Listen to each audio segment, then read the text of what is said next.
Hello, am I audible? Hello.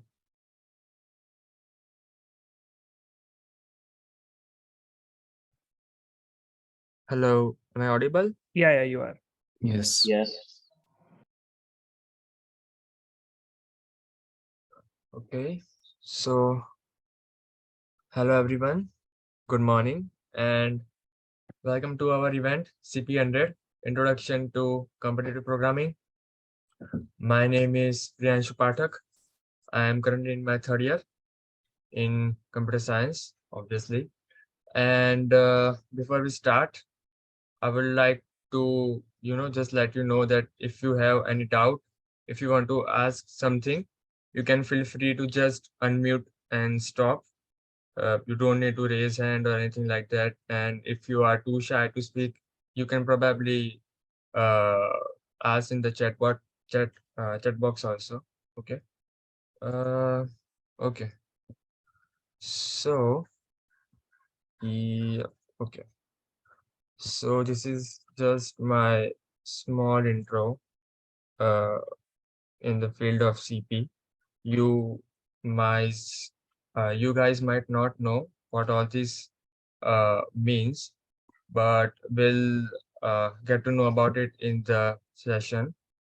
And yeah, so I think few of you have started doing competitive programming, but I hope most of you won't know. So what actually is competitive programming? I will not take more time in this. Uh, Consider it as a sport, okay? Consider it as a game. So let's say, for example, you play a game, right? So you compete with other players. You compete with players, maybe to get a better rank, maybe to get something, some rewards out of it. So consider competitive programming as a type of game where you compete with people to get a good rank, to get good ratings. Now, what is rank and ratings? So basically, there are platforms where you have to solve problems related to algorithms, data structures, and on basis of that, you get some ratings, some ranks based on your performance. So how is this performance calculated? It is calculated on the basis of the number of problems you solve on this platform. So let's say there's a contest. The contest usually is around 2 hours. So when you participate in a contest, you have to solve 5 to 6 problems, and you compete with other people. So on the basis of your performance, you get certain ratings, and on basis of that, you get kind of a nickname on that platform.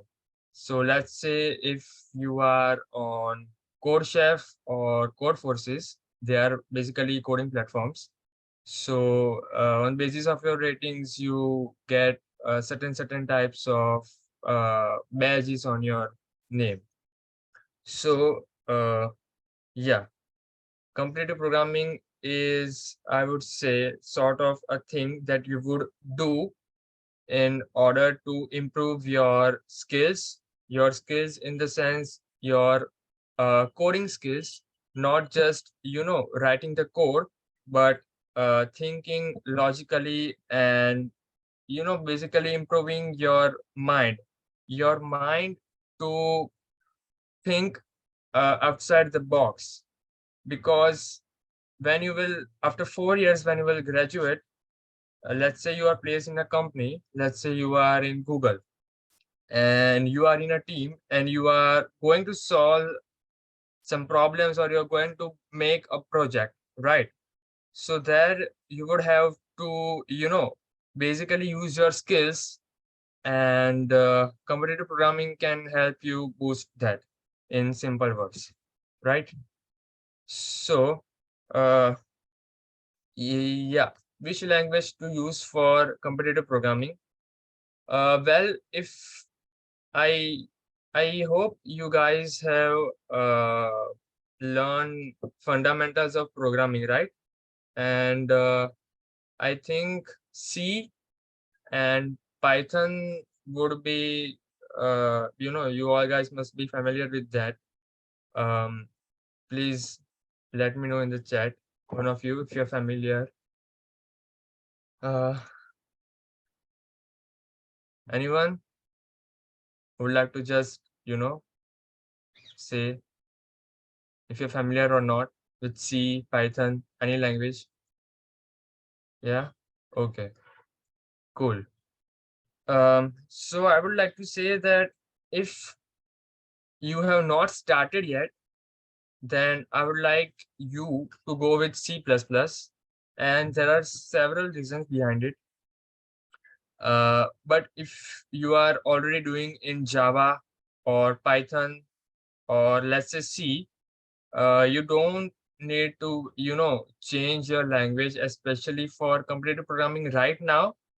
But in the future, you might as well have to change it into C++, uh, because of these reasons. The first reason is that in competitive programming, most of the people, uh, most of the good people, I would say, use C++ because it is fast.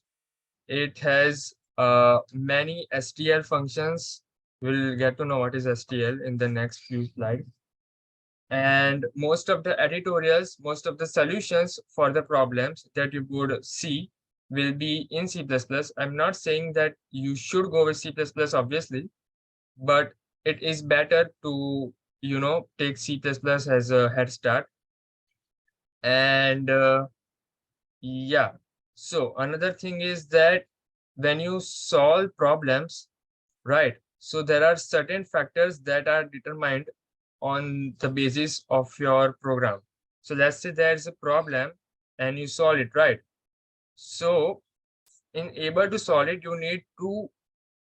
your program must be fast enough to pass all the test cases. Now, what is test cases again? Let's say you are given a problem to add two numbers, right? So that two numbers are your, like, the numbers can be very large enough, right? So your program must be fast enough to calculate the sum of those two numbers. Now the sum of two numbers is like very, very small thing, right? You don't need to write a whole bunch of code for that. But let's say you have 10 numbers or 100 numbers, or let's say 1 million numbers. Now you cannot add a million numbers uh, at one instant of time. You need to calculate each of, like, you need to add all those numbers in a certain way to get the final sum, right? So that basically is determined by the factor of time limit. You will get to know in the next slide. So yeah, for the language preference, I would say if you are currently doing in any language, let's say Java, Python, you go with it, you explore some things. But in the future, if you like really want to be a good competitive programmer, you need to like, you don't need to actually, but it's preferable that you do it in C++, right? And yeah, so why should we do CP? All right. So one of the main reason, like, people do competitive programming, specifically in India, is to get jobs.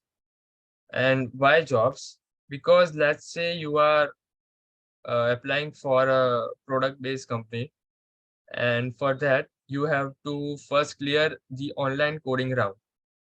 And the online coding round is nothing but competitive programming, basically, because you there again, you are given a time limit and you have to compete with other people in order to get a better rank.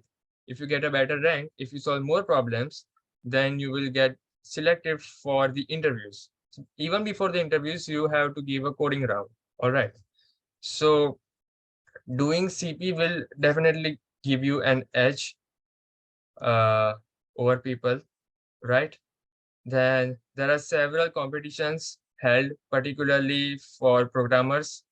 Let's say you might have saw ACM ICPC on my profile. If you have not, so that is a coding competition held by ACM ICPC. You can obviously search on the Google what is that. But yeah, so there are again several competitions that are held by companies like Google, then Meta, that is Facebook. And in these competitions, when you get a good rank, you also get prizes, right? So let's say in Google, if you get a very good rank, a two-digit rank, then you might be called for interview, right? Then you also get some, goodies, kind of t-shirts and swags, because, everything has a motive behind it. Why would you do CP? Like, you can do it for fun. Like, as I mentioned it, I compared it with a sport, with a game. So let's take an example of Valorant, right? So why do you play Valorant? You might play it, with friends to just enjoy, but there's an unconscious, satisfaction when you get, good rank in that game. All right. So similar thing is, you know, in CP, unconsciously, you want to achieve something. You want that, you know, you get recognized and you win something, especially. So I would say that doing CP is not mandatory for interviews. Again, for jobs, it is not mandatory. And CP is not a thing that everyone can do. I'm being completely honest. If you don't find it interesting enough for you in the next 3 to 4 months, then you should not do CP, because then you will just be wasting your time. And that is me being completely honest. Uh, yeah, so jobs, competition, as I said, prizes, goodies, and salvation on getting an AC. So, what is that? Obviously, when you see a problem, you try to solve it and you get an accepted verdict on your code, you feel satisfied that, okay, yes, I've done this problem. Yes, I could do it. Right. And you can also flex in the sense you can flex your ratings as you flex something, like I have this, I have that. So you can flex that I am, uh, let's say, an expert on code forces and kind of things like that. So yeah. Okay, before we start with problem, I would like to say that when when you start doing CP, there are several things that you need to keep in mind. As I said, CP is not for everyone. So some things that you might feel while doing it is that, you might not be able to solve a lot of problems. Uh, when you start it, you will feel like, what is this? You will like not even understand what you have to do, what you have to write in a code. All right. So that happens with everyone. The thing is, you should never cheat. Yes, you should never cheat in CP. And I can take another session on that, a full 1 hour session on why you should not do it. But I will, complete the statement in very short why you should not do it. The thing is, when you cheat, you are like contracting yourself. You are minimizing your efforts. What you all do is, see, I will tell you why you should not cheat, but there would be people who will unconsciously cheat in a contest or anything like that. Like, see, I said there's always a motive in doing CP, and that leads to cheating. You will see a lot of people around you who might be good, but who you might don't know in the first place, and you might see that, oh, this guy is pretty good. He has this XYZ 1, 2, 3, 4 ratings at this platform. So he might be good. Okay. But when you talk with him, you get to know that, oh, like this is pretty different from what his, skills possess on the platform. So the thing is, you should not cheat in competitive programming because you will not be able to clear interviews. Because when you cheat, you are doing it just for the sake of interviews, just for the sake of getting ratings. Because when you will eventually grow in this journey, you will get to know that certain ratings, certain things will get you interviews easily. So what you'll do is you will perhaps start cheating, which is um, absolutely not preferable. But that is that um, you should, avoid doing it as much as possible. In the further session, I will tell you how to, continue your CP journey in the next 3 to 4 months, uh, where I would tell you that you should form a group of maximum 5 people. All right. And why is that? Because you should never do competitive programming alone. And there's a reason behind that. Uh, when you form a group with 4 to 5 people, a maximum of 5 people, you get to know what other people, what what is the way that your friends, your colleagues approach a problem. The most important thing is how do you approach a problem, right? So let's start with it right now. I want you guys to open Code Forces on your PC. You can search on Google Code Forces, and you can just click on the first link that comes. Uh, is my screen visible? The one with the Code Forces? Yep. Yes, it Okay. is. Yeah. So if you are opening this site for the very first time, you can register from this top right uh, button, right? You can give your handle a name. It can be pretty much any name. It can be your name or anything like I am Superman, I am Batman, anything you want, or anything. And you can also use Gmail to register. All right. So I want a head count in the chat. How many have you uh like you guys log in and just tell me that okay, I've done it. You can probably write down in the chat. All right. And then we'll start.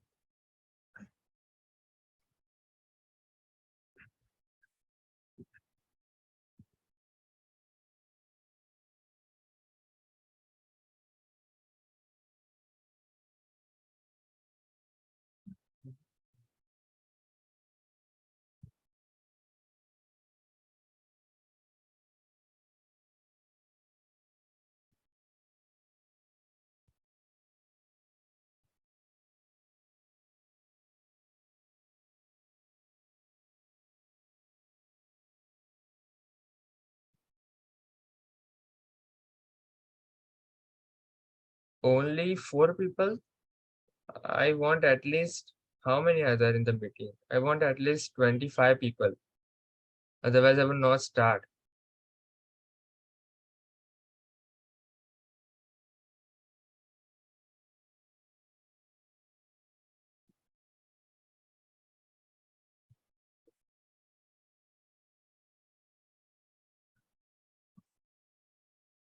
Once you log in, you register, you may open this link. All right. Okay. Uh, so this is Code Forces basically. This is a platform where you can participate in contest or you can practice problems. And I will just, uh, show what is it before starting with the question. This is the home page of Code Forces, and this is the contest page where you can see all the upcoming and all the previous contests. So you can basically participate in a contest from here. You can also practice the questions for the previous contests.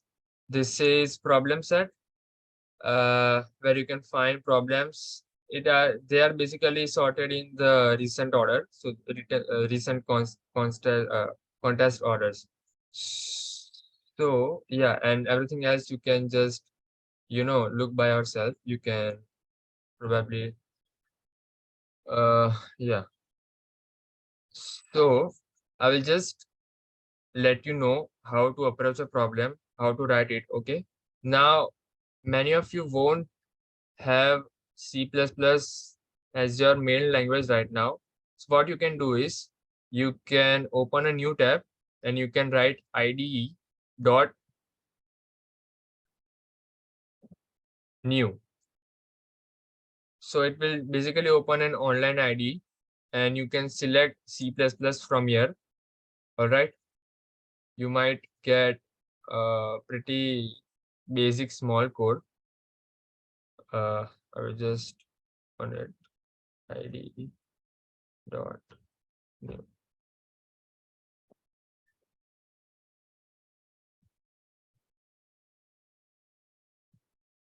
Right. So before we start with the problem, there's uh, pretty much few things you need to know is this include what is this? So they are basically libraries in C++. Uh, Instead of using multiple libraries, what you can do is you can just use a single library which contains all the libraries within it. It is bits slash std++ dot h. So it basically includes all the libraries that you need to run your program in just one library. And this is the main function for the program. For inputting anything, let's say you want to input a number, let's say n. All right. So what you can do is you can write C in, and then you can do this greater than sign 2 times, and then you can just input the number. I think in C you use scanf, but here you use C in, right? This is just the declaration of variable and things like that. And you can write C out, and you just flip the sign, and you again uh, write that this. So C out is basically it will print the number that you inputted, right? So you can obviously print anything like 2, 3, 4, and a number 2, 3, 4 will be output, right? Let's see it first, then I will show this. So when I run this, you will get 2, 3, 4. All right. Now, if you want to output your name, let's say my name. So you can do this by using double inverted commas. All right. So, yep, as you can see. So this is for outputting anything. And for inputting, as I told you, it's C in. So in the custom input, I will just write file. All right. And let's say I run it. So my output is 5 because I gave input as a 5. If I do this 14, then it will get 14. Now, because this is a number, uh, let's say if I write STR star, let's say I write star. Okay. So it prints 0 because it was hoping to get a number in the input, but it got nothing. All right. Similarly, if you want to input a string, you can just write string and any variable name. And similarly, I will say star and you can run. Oops.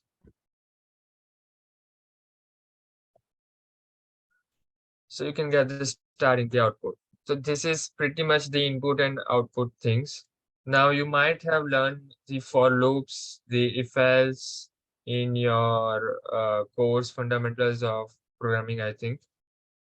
Uh, yeah, so I don't need to actually show you that, but let's say if you want to write a for loop, you can write like this, all right? And you can just see out every number from 0 to n like this. Let's say my n is 5. All right. You see, you can see it prints the number 0, 1, 2, 3, 4. Now, if you want to get an array as an input, what you need to do is, let's say uh, my array is of length 5, right? So what I'll do is, I'll write C in and I will write array of I because for the ith index, I need some input. All right. And what we can do is we can just output this array like this. So if I write here 1, 2, 3, 4, and 5, my output should be 1, 2, 3, 4, and 5. What's the, okay, and is okay.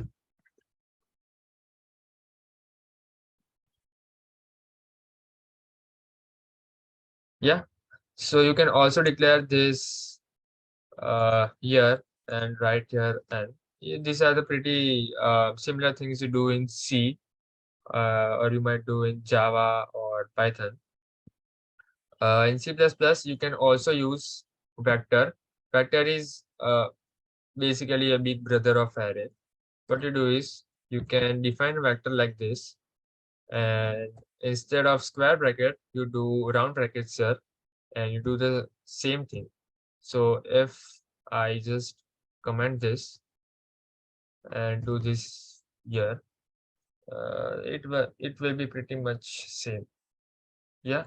So this was for input and output, how you can get input and output for an array. So I pasted a link in the chat box for this question. I hope so. Yes. So I'll just read the question and I will, make you understand how you approach a problem like this. It's a pretty simple problem when you read it. So there are n participants in a competition. Participant I having a strength of SI. All right. Every participant wonders how much of an advantage they have other the best over the other best participant over the other best. All right. You have to notice this thing, best participant. In other words, each participant I wants to know the difference between SI and SJ, where J is the strongest participant in the competition, not counting I. Okay, so this is pretty much the problem, and you have to output the difference between SI and the maximum strength. Okay, so when you look at the input, you are given input in the following way that you have an integer t that is the number of test cases. That is, you can have more than one test cases and you have to output for t test cases, let's say, in this problem. All right. So the first line is 5. That means there are 5 test cases in this problem. There are 5 different inputs. All right. Then the first line is an integer n. So n is the length of array. Okay, so you are given n, the length of the array. The next line contains the array, that is n separated positive integers. Okay. Uh, you might notice this time limit, memory limit. All right, I will talk about it just in a minute. And you can also see the number of maximum test cases, then the maximum length of the array, and the maximum value of each element in the array can be up to 10 raised to 9. Okay. And it is guaranteed that the sum of n over all test cases does not exceed 2 into 10⁵. All right. Now, for any particular problem, what you need to understand is you need to observe certain things. For easy problems, observing skills are pretty much the only thing that you need to do. All right. And of course, the coding part. Uh, but the main logic is that you need to observe things when you are presented a problem. You need to uh, think in a way that, okay, I have this problem, I have this data, and what can I do with this data? All right. So you are given, let's say, n numbers. You are given here four numbers, and you are given that you have to just pretty much output the difference between SI. SI is any particular element of the array. Okay, you have to output the difference between SI and the maximum strength of any participant other than participant I. All right. So let's say I pick number 7. Now, what is the maximum number uh, that is other than 7? All right. Because I picked 7 in this particular test case. Let's say if I pick 7, the next biggest number is 5, because there is nothing more than 7. So we'll pretty much go below 7. All right. Because we want the biggest number, right? So let's say I pick 3 in this case. So the biggest number in this case would be 7. Obviously, the maximum number in the array, because I want the maximum strength. All right. I want to output the difference. The difference is pretty much the you subtract it from the maximum element. So for any number, you just need to subtract it from the maximum number present in the array. All right. But if the maximum number is 5, let's say in this case it's 5. All right. So what is the next maximum number that I can take from the remaining array? So it will be obviously 4, right? Because we have to pick the maximum strength of any participant. But let's say in this case, we have 4, 9, 4. So we pick 4, right? So for 4, the maximum would be 9. For 9, it would be 4. And for this 4, again, it would be 9. In a case where there is more than one maximum number, all right, what we can do is we can just pretty much uh, the answer for the maximum number would be 0, because let's say I pick the last number, that is this 4, then the remaining elements are this. All right. So again the maximum number would be the 4. So you can open your ID. What you need to do is you need to write, you need to input t, that is the number of test cases. What I can do is I can just take the variable t. I can pretty much see in it. I will take the input of t. All right. You can obviously write with me. Now, so this input is there are 5 inputs basically. One input is considered as the length of the array and the number of elements in it. So because there is 5, you need to repeat this process 5 times. So for each test, that is from 1 to t,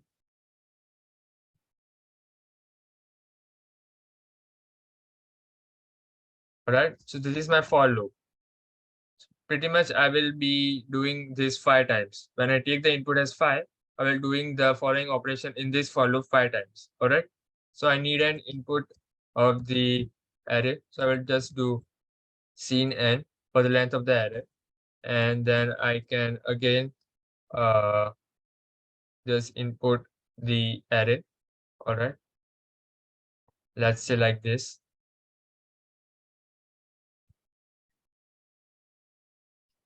All right.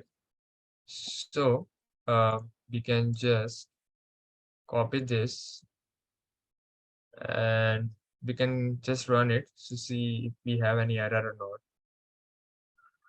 Okay, so there is no error right now. So what I can do is I can see there are two ways of doing this problem. You can either find the maximum element in the array, or what you can do is you can use sort. I don't know if you are familiarized with this, but there are STL functions. Uh, there are pretty much STL functions in C++. All right. So what these STL functions do is they save you a lot of time.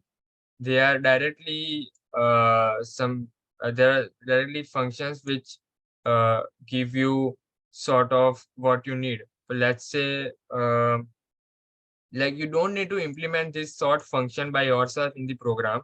You can just write sort and you can write array variable name, and uh, I have written here plus n because I want to sort each and every element in the array. If I write here 2, then only the first two elements from the array will be sorted. The sorting is basically, in increasing order, like 1, 2, 3, 4. This is sorting. 1, 3, 2 is not possible. All right. So you can pretty much sort the array. So when you sort the array, you get the maximum element at the last index of array. All right. So you can do like integer maximum is equal to array of n minus 1 because the index basing is 0 for each and every array, right? So you can do n minus 1. And what you can do is now you can just go into your for loop again, and you will say if array of I, that is my current element, is not equal to the maximum element, then I will just, you know, make this element equal to maximum minus my current element. All right. So what I'm doing is if my element is, let's say, 4 and my maximum element is 5. So what I'll do is I'll just do 5 minus 4. All right. Um, okay. You have to do 4 minus 5 in this question. You have to subtract the maximum from your current element. All right. So you can just do pretty much this. All right. And I hope you are, this, how does this if and else condition works and how this for loop works, because they are the prerequisite for any programming, competitive programmer. So else that means this is my maximum element. So what I need to do is I need to subtract this from the next maximum element from the remaining array, right? So what I can do is I can just say second max equal to array of n minus 2, all right? N minus 2 because the next greater element would be uh, just before the maximum element. So what you can do is if you have the maximum element, then you can subtract it from the second max, all right? And then you can just see out array of I, and you have to look in the problem that how you need to output your code. So in this case, you need to, leave a space between each number, and after each number, you need to print a new line, basically. All right. So when I print all the elements with a space, this is basically This denotes a space between each element. What I can do is I can again write C out, and I can write this. What we'll do is it will just print a new line. So you can either write this or you can write and L. They pretty much are the same thing, but basically and L also flushes your output. What is flushing, that you can obviously search on the Google. So you can pretty much do any of this. And when I run this, let's say, okay, so I get an output. I get -4, -3, -2, and 2, uh, -3, -4. Okay, I got it. Uh, hmm. Let's sort the array. Just wait. Hmm. Okay, my array is sorted. Okay. Okay, I got it. Yeah. So in this problem, you need to output the difference for each number according to its original position in the input. So let's say if 4 is given, then you have to output 7 minus 4 here only. But when you sort the array, the numbers change their position. All right. So what you can do is you can probably make a duplicate array here. I will say duplicate of n. All right. And you can do this duplicate of I equal to array of I. And I have sort the array, and I get the maximum, the second maximum. And what I'll do is I'll loop, but not in the array, not in the one which I sorted, the one that is duplicate. All right. So I'll just change this everywhere. All right.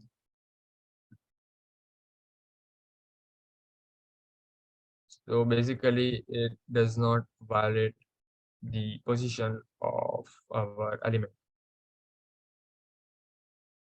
Yeah. So now you can see you got the output. It's correct for now. All right. So what you can do is you can click on this submit code button. All right. And you can select which problem you are submitting from here. It's C for now, and you can select the language from here. So we wrote this in C++. You might have written it in your language. So you can, just scroll and search it.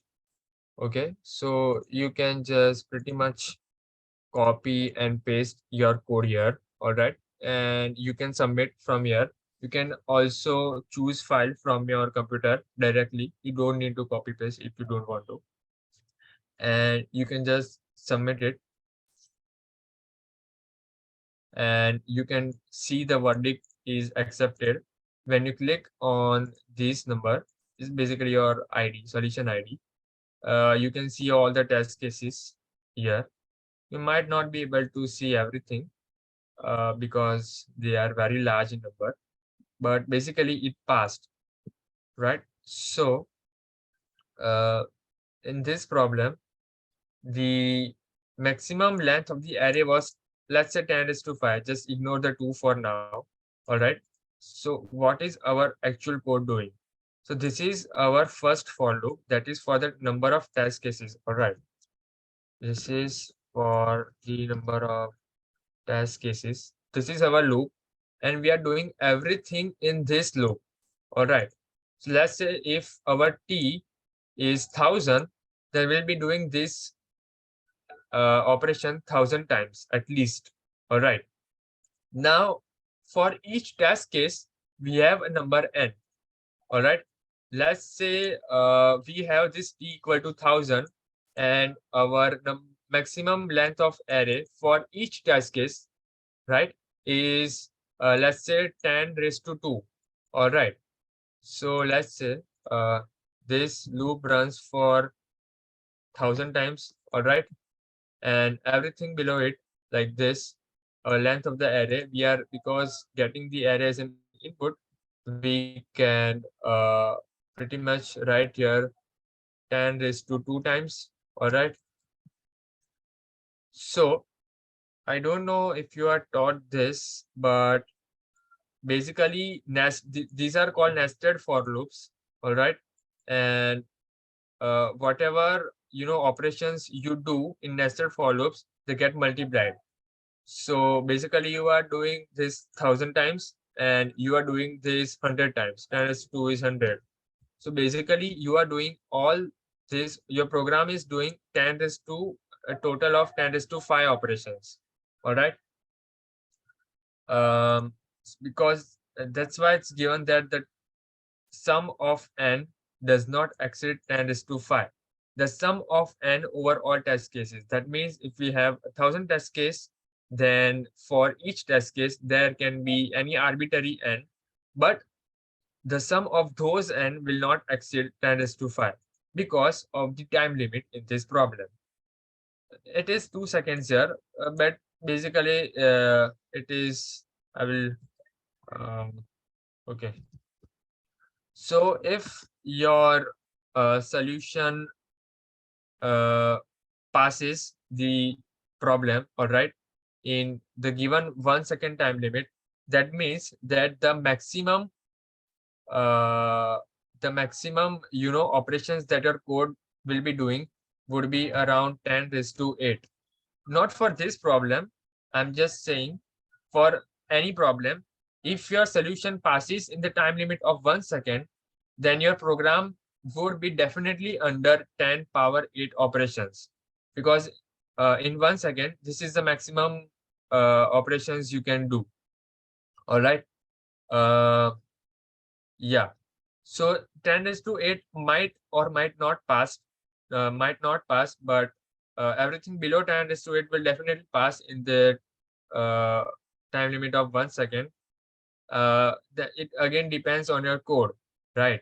So for this problem, this is the one of the, I would say, optimal solution. Optimal solution, it means that it passes the basically passes the problem. Now in this problem, what you can do is for each element, you can find the maximum element in the array, right? So let's say this test case 1, 2, 3, 4, 5. So what I will do is for one, I will check the whole array for the maximum element. So it's present at the last index. All right. So just, you know, you have to visualize this thing. I have 1, 2, 3, 4, and 5. Now for each index, I am iterating through the array, all right, to find the maximum element. So let's say the size of my array is n, all right. And for each iteration, I am scanning the array basically n minus 1 times, let's say, all right. So what you are doing is your total operations would be nothing but n into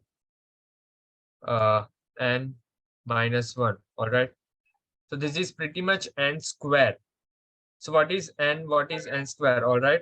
So I told you that if you have a time limit of 1 second, the maximum operations that can pass is 10 is to 8. Now let's say you are only given one test case and your n is 2 into 10 is to 5. Okay, so when you'll do when you write a program like this, uh, the number of operations you will do is 10 is to 5 into 10 is to 5. Okay, so that is pretty much 10 is to 10. That is above this time limit. So I can basically write the code and I will show you that it will give a time limit exceeded as a verdict.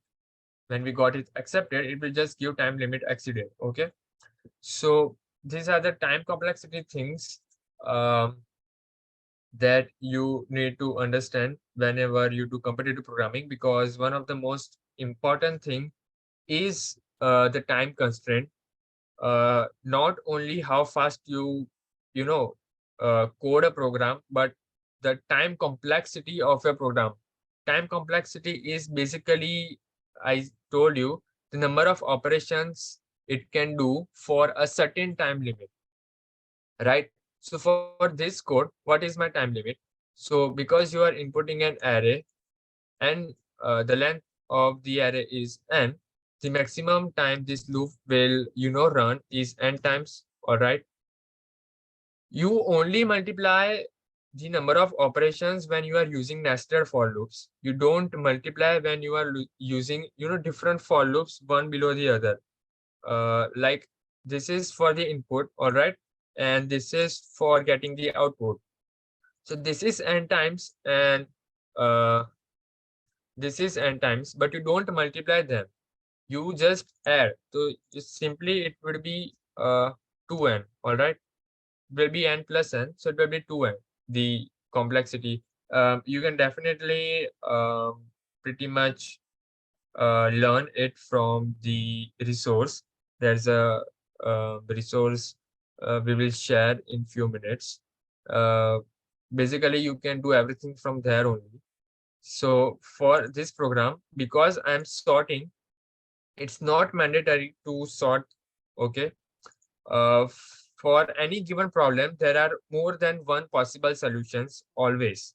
That's why I told that you need to, make a group of maximum of 5 people with your friends, so you can, think, you can actually see how your friends approach a problem, because it opens, a kind of a slot in your mind. It opens an area for which you are not able to think. Okay, let's say I did this problem in this way, but my friend did it in another way, but I couldn't think of that during the contest or during the practice. So it pretty much helps me in thinking into, different directions, approaching a problem in a different ways. So yeah, that's that. Because I'm sorting the array, the time complexity for sorting any array is n into log n. You can again pretty much search wise that. Yeah. So if you have not submitted this code that I wrote here, like I told you to write along with me. So you might have just submitted your first problem. Yeah. So this was not an easy problem, but it was not even that hard, because uh, I had to make you understand how you approach a problem. Um, this was the pretty much simpler one that I could take. You can again practice. There are a lot of questions on this platform, on other platforms. Another platform is CodeChef. You can search CodeChef. I think some of you were giving contests on this. I don't remember. So you can open CodeChef and you can again make your account from here. You can log in and you can compete, you can practice, you can just surf the website by yourself, and you see what all things are given, right? So this was pretty much, I think, for writing our first program. Let me see what's next. Okay, yeah. So now I will just uh, tell you what you can do in the next few months. All right. If you want to be a good programmer, just remember the perks. Okay. Just remember what all things you can get if you do competitive programming. Again, it's not mandatory, but it's good. And again, it's not for everyone. Um, so if you are unable to do it, you don't need to waste your time on this. There are many other things that you can do, probably web development, DevOps, or app development, anything that you like. You have time right now, so you can basically explore everything that you pretty much like, or you will be liking in your uh, future, right? So the process is like this. I showed you core forces. Um, there are a few more platforms. I think one of my colleague would just, paste. Okay, he has pasted the links. Okay. So you can basically explore the platforms and you can see where the contest happens. So yeah, the first thing you need to do is, if you don't know anything like any algorithms or any data structures, uh, it's not like you need to learn them first. You can just start probably giving contest. The first one or two questions does not require that high level of knowledge for you to solve them. As told you, they will be pretty much on observation skills and a basic, like if you can write code in any of your language, preference language, then you can pretty much solve the first two questions on any platform. They are pretty much simple. So yeah, you need to give contest, each and every contest, if you want to be a good competitive programmer. And by saying it, you might have to, miss several functions. You might have to start giving up on your dinner because uh, the contests are usually around 8 in the evening. So you might have to get your dinner before 8, or you might have to get it after you finish the contest. It's okay because you are just starting. You don't need to completely give the contest. You are unable, if you are unable to do even the first question. um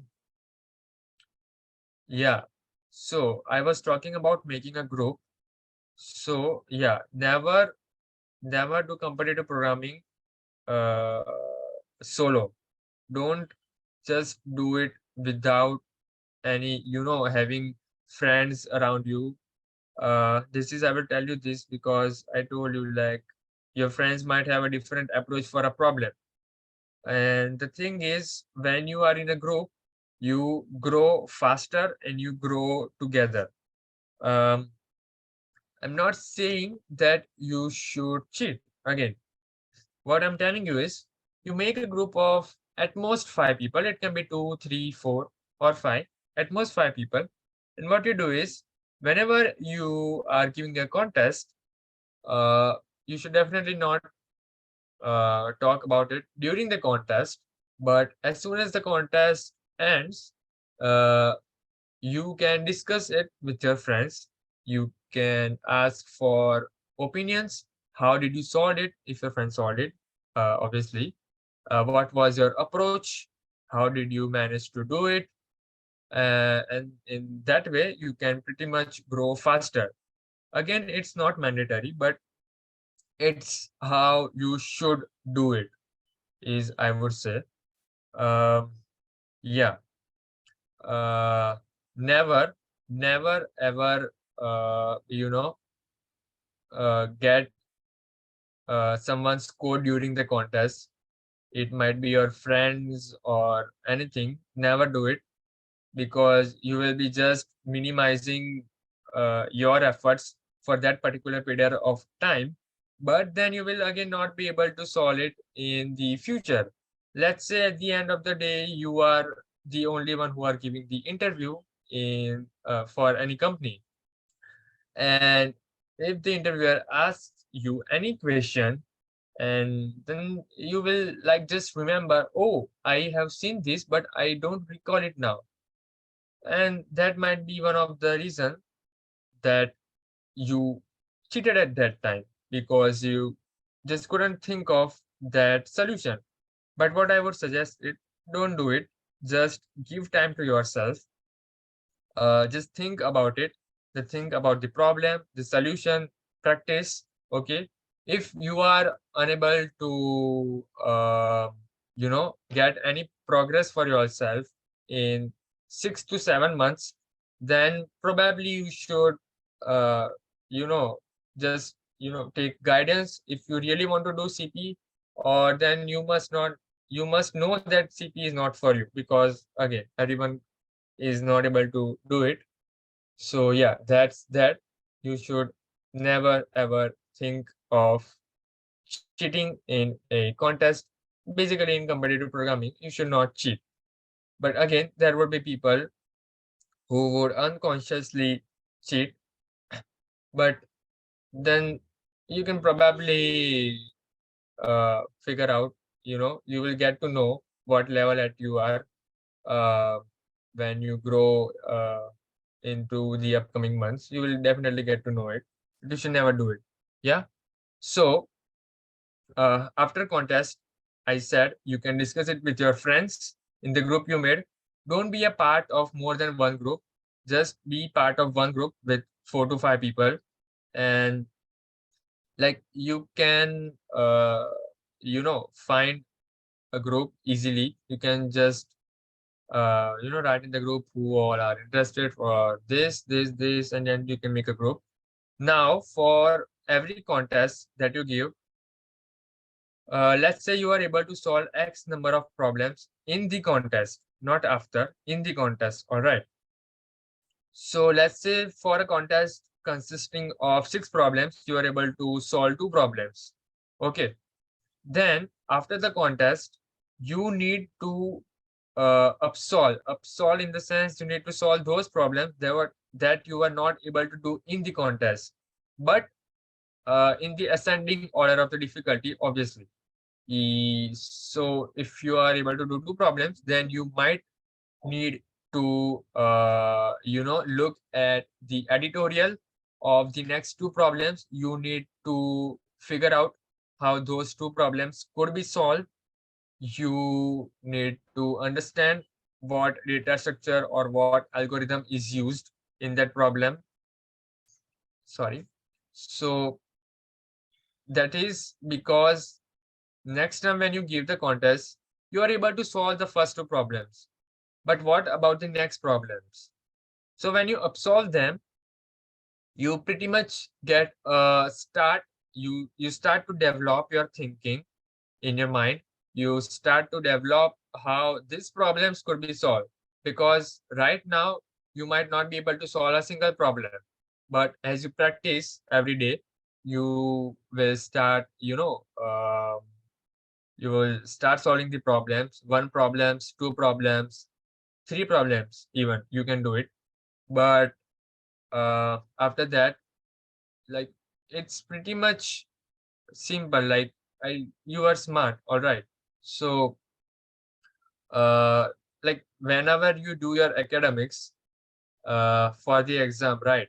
It's not exam, but I'm not comparing it with the exam, but consider it in this way, like you are preparing for your exam, so you need to learn particular things, all right. So only when you learn them, you are able to solve it in the exam. The similar way, only if you know how to, approach certain types of problem, only if you learn some certain types of data structures, then only you'll be able to solve those problems. And for that, you need to upsolve, you need to practice uh, other than giving the contest. So yeah, let's say contest would not be every day, right? So one day you give contest, you upsolve. Okay, the next day you practice. You again upsolve those same problems to see if you are able to do it or not. Okay.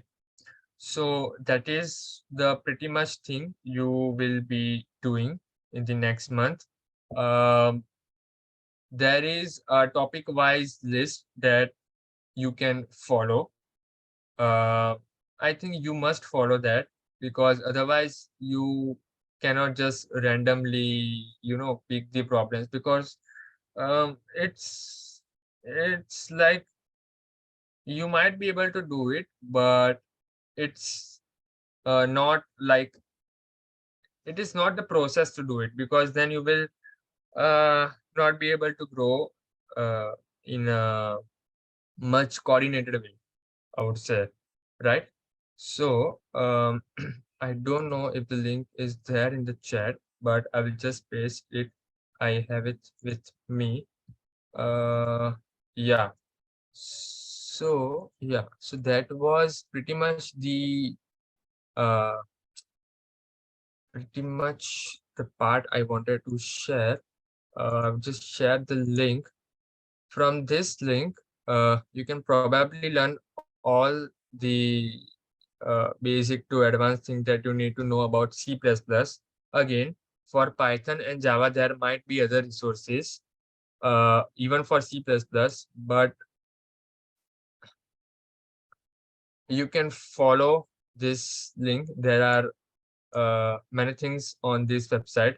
The SD sheet is not for you currently, but everything else that you can explore on your own pace. Uh, this is the one link, and there is a YouTube link for the same channel that you can follow. There are playlists. So if you don't want to learn in a bookish way, if you want to learn by watching the videos, you can probably uh, come on to this YouTube link. And this is another link topic wise that I hope you follow. So I haven't heard a single doubt from anyone. Am I that bad or what is the problem? Uh, yep. Okay किसी को doubt नहीं है क्या इतना अच्छा पढ़ाया मैंने कि इतना खराब पढ़ाया पढ़ाया तो नहीं है पर ठीक है सेशन लिया है अह, किसी को डाउट नहीं है कुछ भी well okay okay okay how long will it take to level up okay it probably depends on each of you how much you practice uh, I would not say how smart are you but it again it probably depends on how well you can uh, grasp the things that you need actually for competitive programming playlist for Java. On this YouTube channel, you can probably find it because this guy does it in C++ and Java, both. Uh, but I will just share the resources uh, again in the WhatsApp group. Okay.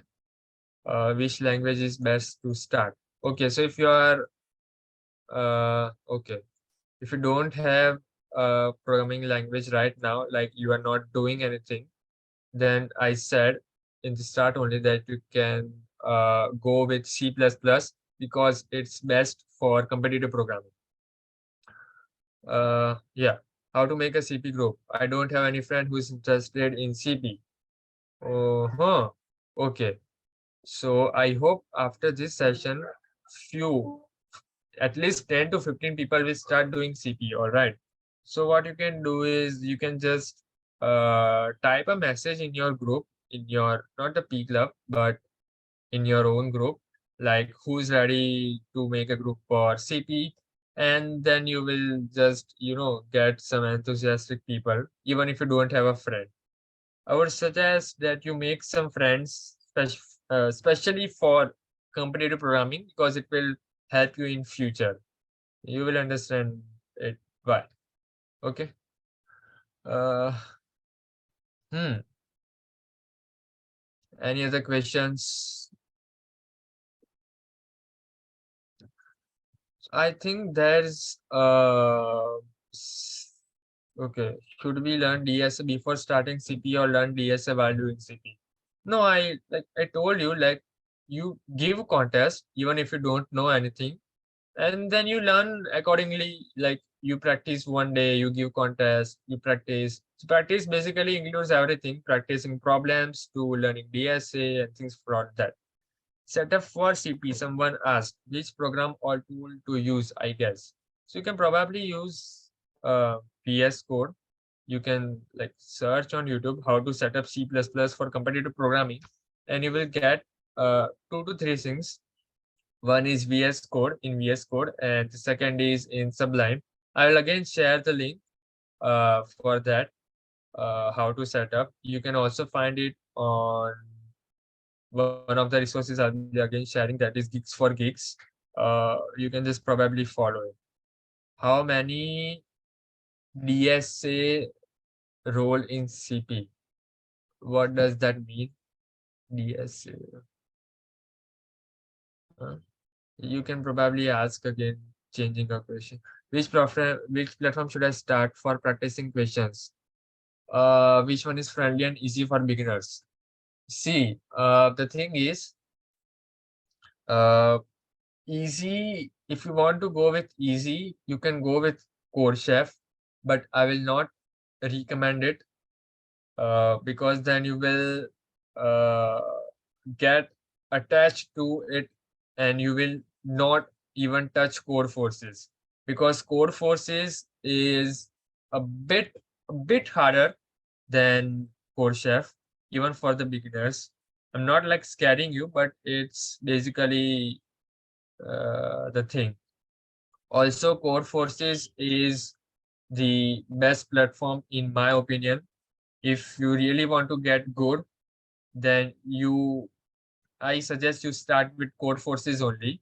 You can do Code Chef as well, but if you go with Code Chef, then you will not do Code Forces, because I have seen people from my batch, from my juniors, uh, they just don't touch Code Forces because they say it's very hard for me and I'm not able to do it. But if you start, you will probably, you give it some time, you're probably able to do it. I'm learning React, so should I start CP as well? Yeah, I mean, if you want to, you can start. See, it's not like a mandatory thing to do again, but if you want to, explore it, if you want to see if you are interested in it or not, you can start it. Again, for product-based companies, even if you are doing development, you need to give interviews, and for interviews, you will be asked DSA questions. So if you do CP even a little bit, it will probably give you a head start. How many data structures and algorithms role in CP? Okay, okay. I assume how many data structures you need to use. So, like, there are, I shared a document link.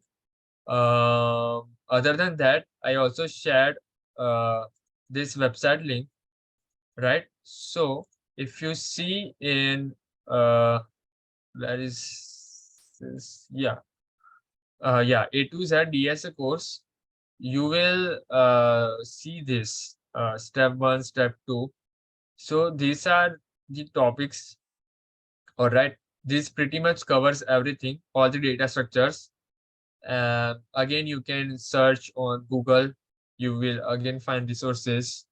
You can even get the topic wise list, like array, binary search, strings, bit manipulation, all these. So pretty much everything is given on this website, but I will again share it in the group as well. Mhm. Will they not teach all this in college? Huh. So, uh, yeah, when you will come into second year, you will get a subject called data structure and algorithm. Uh, it will be pretty much this only, but it will not be sufficient for you to, grow. It will be very much on a lower level. So the thing is, like, if you want to grow, you obviously need to do some things by yourself, and you obviously need to learn those data structure and algorithms concepts again. Like, if you are not probably doing this right now, then you will have to do it again in the future. Um yeah. So what was the huh? So they will probably teach you, but I suggest you do this on your own. and not depend on the college for that. What are the other things to explore in coding? Like you can start CP, then uh like there are many things. I think we took a session on that. We had a session like where we discussed all of this, like what you can do, how you can start. But again, like CP is a different thing. It's not like there are some parts in the CP as well. No. So essentially, if you have done all this, that course should be a piece of cake for you. Acha, okay. They will. Okay. Okay. Yeah. If you have any other questions, otherwise, I think there's a thing. Um, Kishan or Kushal will introduce you. Uh, if you are here, maybe you can just start. Kishan, Kushal. Yeah, hello. I am audible. Yeah. So, first of all, thank you, Priyanshu, for this session. It was a pure gold in liquid form, I would say. And so, first of all, I want all of the first year students to make an account on Code Forces if still they haven't made it. So, we have organized a contest, a very beginner level contest for you guys. It consists mostly easy sums. There's a link in the chat box. If you open that link, it should your screen should be showing like this. Wait a minute. Yes. So is my screen visible? Priyanshu? Yeah.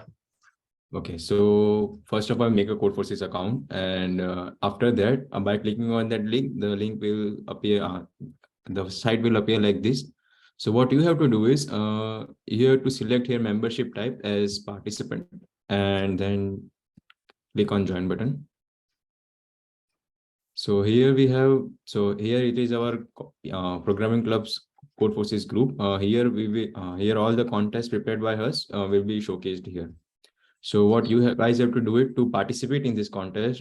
You just have to register here by clicking on this as individual participant. Register, yes. So now the contest is organized. The contest is scheduled for 12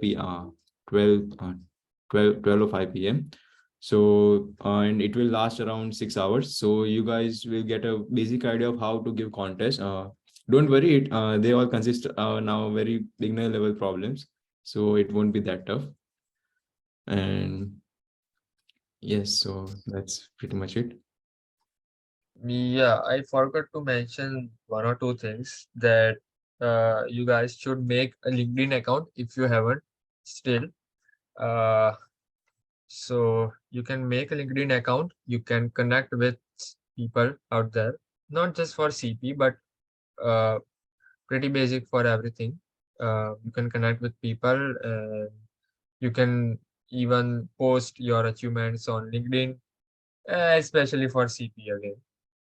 So you can do this. And one thing that you can do is,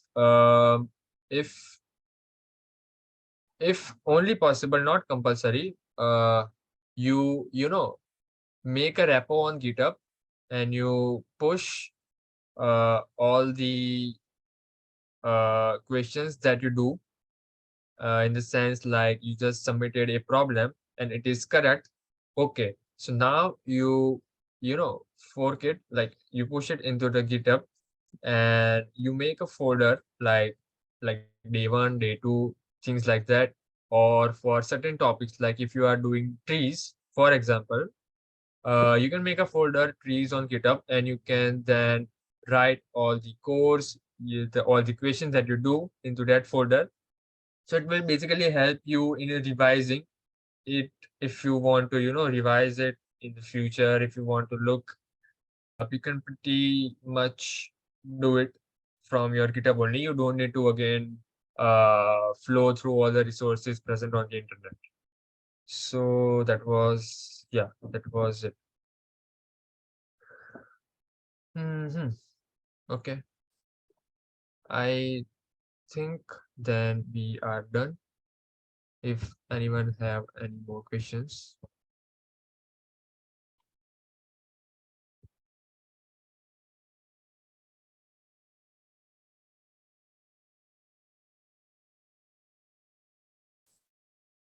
Is there any WhatsApp group? Yes, there is. No, not, yeah, for CP. Okay, yeah.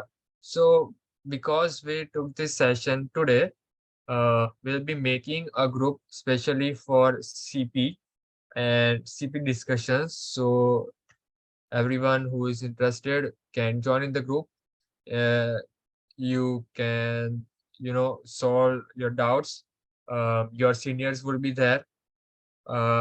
Even one or two my senior would be there because they are pretty much um, awesome in CP. So you can get your doubts solved. Uh, Pretty much any doubt you have in that group. So we'll be sending the link.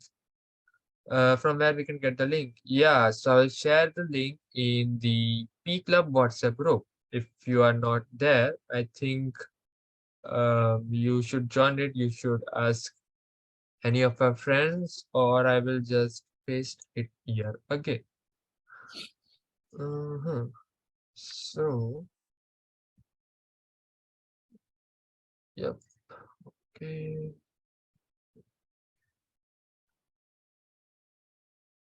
Yeah, so I just want to ask if anyone finds it difficult, if anyone find any difficulty to join the Code Forces group, or does everyone has joined it already?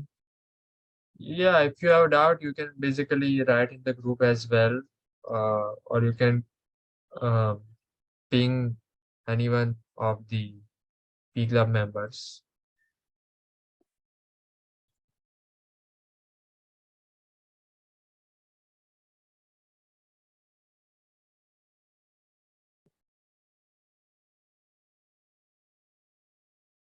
Okay, then I guess we are done with the session.